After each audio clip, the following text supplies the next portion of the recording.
নমস্কার, আসসালামু আলাইকুম। কলম খা। আজকে আমাদের এই চরিলাম বিধানসভার মধ্যে আমরা টোটাল 6টা সিট আমরা বিজয়ী হয়েছি। এই প্রথম একসঙ্গে 6টা, এটা সম্পূর্ণ বাঙালি অধ্যুষিত সিট 6টা। এখানে এডিসির বাইরে এটা আপনার 6টা সিট আমরা এখানে জয়ী হয়েছি।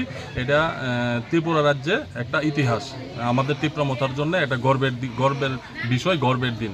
তো আমরা আজকে আমাদের জয়ী প্রার্থীদের নিয়ে, আমাদের ত্রিপুরামথার সব ওয়ারিয়ার্সদের নিয়ে আমরা এই আড়ালিয়া গ্রাম পঞ্চায়েতে আজকে আমরা বিজয় উৎসবে আমরা সামনের এখানে আড়ালিয়াতে এখানে কোনো আমাদের নলজলে আমাদের কোনো সংগঠনই ছিল না।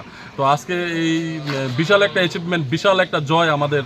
তো সামনের দিনে আমাদের ভবিষ্যৎ, আমাদের ত্রিপুরামথার যেটা বলে যে এডিসির বাইরে বাঙালি এরিয়া নিয়ে একটা চিন্তার বিষয় ছিল আমাদের পার্টির জন্য, ওই চিন্তার বিষয় আর নেই। এখন আমরা এডিসি এবং এডিসির বাইরে যারা আছি আমরা সবাই মিলে ত্রিপুরামথা দলকে শক্তিশালী করছি। আগামী দিনে চরিলাম কেন্দ্রের রাজনীতি অনেক কিছু ঘুরবে আমার আশা করি, কারণ ত্রিপুরা মথা এই আগের যে ভোট ব্যাংকটা অলরেডি প্লাস হয়ে গেছে, তার মানে এখানে ত্রিপুরামথা 2028 নিশ্চিত জিত এখানে।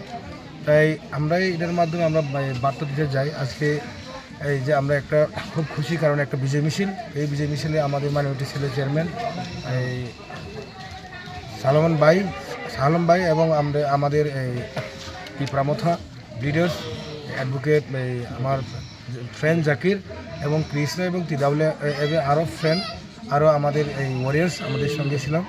কিন্তু আমরা এই খুশিতে আমরা সারা ত্রিপুরা রাজ্যের মানুষ সব নিউজটা পেয়ে গেছে যে ত্রিপুরা রাজ্যের মধ্যে